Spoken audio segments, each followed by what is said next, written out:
Hello, so this is the group number 4 with Lucas, Fanny, Rohit, and GI, and we are working on ABInBEV. ABInBEV is a multinational drink and brewing holding company which is based in Leuven, Belgium. So it was formed in 2008 with a merger between ABInBEV and Anheuser-Busch in United States. So it manages over 400 brands including Budweiser, Stella, Corona, Beck's, sells beer in more than 100 countries, and in 2017 it sold around 613 million hectoliters. And if you look at the market share, it is 28%, and while the next player is just 9%. Talking about the value chain of beer industry, so it starts with the crop cultivation, moves on to processing, then brewing the beer, bottling, packaging, transportation and distribution, and then the final customers. So when we look at the crop cultivation, the farmers and companies like Macrit Simpson, Koch Fertilizers, etc. help them. Moving on to crop processing, Fermentis, Pride Milling Company, and Charles Farms involved in crop processing. And companies like ABInBev, Heineken, Carl's Group, they brew the beer, while the packaging is done by Coca-Cola, Century Bottling Company, Northern Bottling Company, etc. And transportation is done by Convo Haulage, Auto Logistics, and it gets moved to pubs and bars. And then there are final consumers who enjoy the beer. If we look at the key geographic locations, so they operate almost in every part of the world. There's their operations in 9 geographic locations, and they sell beers in over 150 countries. So looking at the value chain of the company, so they combine the primary as well as the support activities and run their operations. If we look at their operations, so they brew the best beers and deliver most of what consumer desire for. Then they manage a portfolio of more than 400 brands, and their 7 brands are among top 10 beer brands. They have the largest distribution channel across the globe over all beer competitors, and they collaborate with suppliers to create a resilient supply chain and deliver value to the company. Talking about research and development, so they are always innovating and they leverage new technologies to better engage with the customers, and they hire the best pool from the B schools through the global management program. So about the competitive advantage, we have a cost efficiency and financial focus, where we have a conscious culture driven by the CEO and an environment where every dollar spent needs to be justified. It's called the zero-based budgeting. It means that ABInBEV relies on a concept where a financial projections are built from the ground instead of common practices, using of previous budget or actual results, and then adding a certain percentage spend increase. We have also a brand-focused strategy where the company maintains a strong internal financial reporting and performance management in system so that profitability can be seen on the brand by level. Strong mergers and acquisitions capability. It means that in organic growth, strong M&A integration is key to the success. InBev acquired Anheuser-Busch in 2008 and formed Anheuser-Busch InBev. In October 2016, company purchased another big company, SABMiller, and focus on achieving high synergy benefits from the mergers and acquisitions. Cost leadership strategy. We have an operational efficiency because ABInBev is leader on the market. It generates operating profits of around 35%, while the industry average is in the 20s. We operate on a large scale, thereby gets benefits of economy of scale, an aggressive cost-saving strategy through the company, then long-term contract with the supplier at varied prices around the world due to large volume orders. If we take a look at the supply chain management goals of the company, we can see that first, they use the circular packaging. The company is constantly looking for ways to increase the recycled materials in our packaging, to increase recycling rates around the world through the recovery and reuse of materials, to reduce the amount of materials they use in the packaging, and to educate consumers on the importance of recycling. They also use the smart agriculture. They support the direct farmers to be skilled, connected, and financially empowered. The company is helping the farmers to improve their productivity, their profitability, and their efficient use of natural resources such as soil and water. They secure the water access with the water stewardship.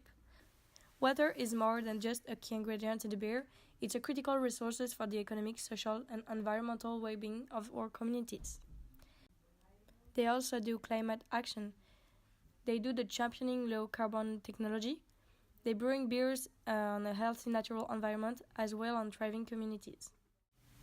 Concerning internal segmentation, we have raw materials like malt, yeast, sugar, water, hops. In processing, milling, mashing, wort separation, wort boiling. Beer brewing, like fermentation, beer clarification and cooling. And also packaging, with beers or bottle or canned. All of that concern climate issue. We have also foundation, like capital goods, like installation, brewing facilities, buildings, assembly line for packaging and labeling. It concerns the capacity expansion. We have logistic with transport and storage, which concern fuel prices, and then marketing, which is promotion, digital print media advertising, marketing campaigns, in which it concerns increasing competition. Strategic metrics can help purchasing department to maximize supply security and reduce cost. So raw materials and packaging materials deserve most attention from the purchasing manager. Thus, they can think of developing long-term relationship with the suppliers. Purchasing department should consider water, sugar, beer tanks, IT systems, etc. in leverage and should use the full purchasing power.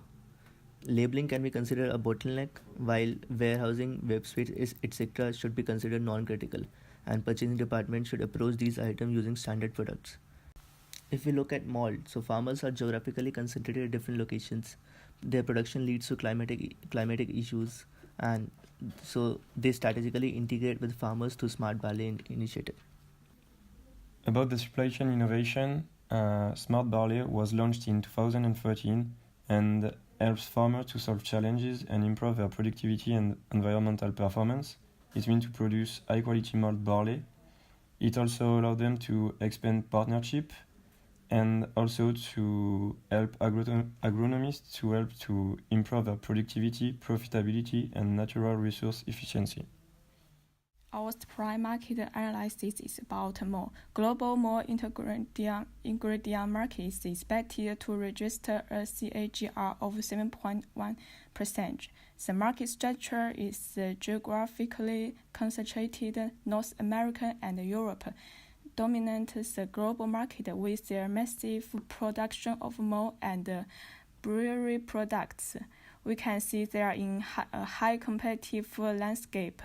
And the market segmentation, there are a lot of different categories. It can be broadly segmented on the basis of type, application, brewer, and source. Production capacity, the current status is excess capacity. Product quality is unpredictable. Malt quality is determined by environmental and genotypic influence. Innovation in technology like value chain integration, reducing water consumption and energy consumption. The risk is on material supply company and country, like barley collection and storage, managing transport and logistic chain, etc. Talking about supply-based configuration of malt, so number of suppliers are multiple, such as farmers, malt processing companies such as Wehrmann, Macrit, Simpson and Prentice, etc. So ABInBEV tried to strategically maintain long-term relationship with the suppliers due to supply complexity, and they try to improve efficiency of farm production by directly integrating with the farmers and accessing their expertise, and also maintaining balance with other suppliers. And when we talk about supply-based structure, so there are first-tier suppliers such as farmers. So the company work with the farmers directly in order to educate them, support them, and help in increasing their productivity. So they directly integrate with the farmers. Traders such as Wehrmann, Macrit, Simpson, and Prentice, etc. form second-tier suppliers. They offer processed malt directly. Talking about supplier development and integration, we use involvement and continuity metrics. We place farmers on high involvement and high continuity. Thus, the company plays strategically to integrate with the farmers to have a long-term relationship with them. And traders such as Wehrmann, Macrit, Simpson and Prentice, Fermentis, etc. are high continuity but low involvement suppliers. So company maintains long-term but arm's length relationship with the suppliers that provide processed malt. In the purchasing federating role, the buyer isn't an individual but a group of people within a company who collectively make purchase decisions. In ABInBEV, purchasing and operations determine the need and the problem recognition. The R&D, purchasing and operation determine the product specification. The R&D and purchasing determine the suppliers and product search. The finance, purchasing and operation determine the evaluation of proposal and supplier selection. The purchasing and operation determine the specification of order routine, and the purchasing operation and R&D determine the performance, feedback, and evaluation. Talking about supply evaluation, we use criteria that are most important for the company, such as malt quality, cost, geographical presence, sustainability, delivery time, innovation, and financial position of the supplier. And we assign the weights according to their importance, and we evaluated three suppliers, that is Wehrmann, Fermentis, and Mackert, Simpson, and Prentice. We assigned points to each of these suppliers on the basis of services offered by them and then calculated the weighted sum, and Fermentis scored the maximum of all the three, that is 8.15, and thus it can be chosen as a supplier. Now moving on to SWOT analysis of ABInBEV. Starting with the strengths. ABInBEV has global presence, so they have access to global markets as well as global suppliers around the world. They have benefit of economics of scale. They operate on a very large scale, they have high volumes, and thus they get benefit of economies of scale as they order in large numbers. They get support by the farmers as well as their suppliers in terms of their sustainability goals. They resort to multiple sourcing from farmers as well as processed malt suppliers.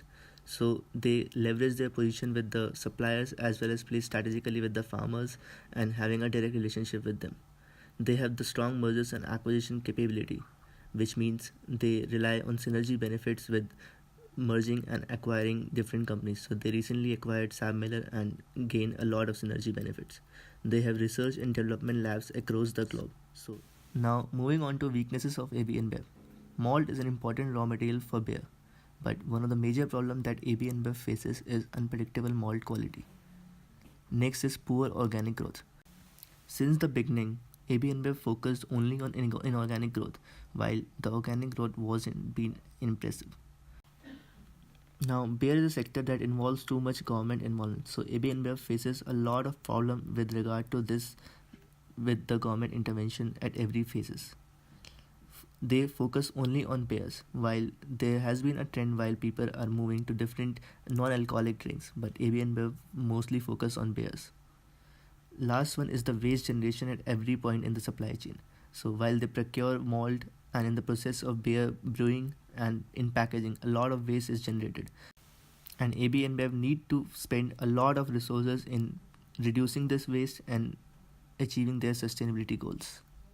Now moving on to opportunities. First, complete integration with the farmers. Though ABInBEV has started integrating with the farmers, but a complete integration with the farmers will provide them an added advantage and eliminate the complexities in the supply chain. Second, acquiring or merging with Chinese beer companies. Now, recently China has seen a phenomenal growth in the consumption of beer. So ABInBEV, with its core strategy of merging and acquiring other companies, they can integrate with a Chinese beer company and have an added advantage. Third is growth of craft beer. Recently there have been a very high increase in the consumption of craft beer. So ABInBEV, being a market leader, can get into the craft beer industry and exploit the market. Now, talking about threats, legal hassles. Many governments view alcoholism as a serious moral issue and are making moves to increase taxes to curb distribution. This can pose future threats to the company. Next is climate issue. The process of beer brewing generates a lot of damage to the environment and can pose a serious threat to the company. Next is rise of dollar. ABInBEV is a global player and has suppliers across the globe, and rise of dollar as compared to other currencies will pose a serious foreign currency risk to the company. And at last but not the least is the competition. The rise in the competition will always pose a serious threat to the company in terms of supply chain and purchasing. These are the references, and that's how ABInBEV managed a sustainable business model. Thank you for your attention.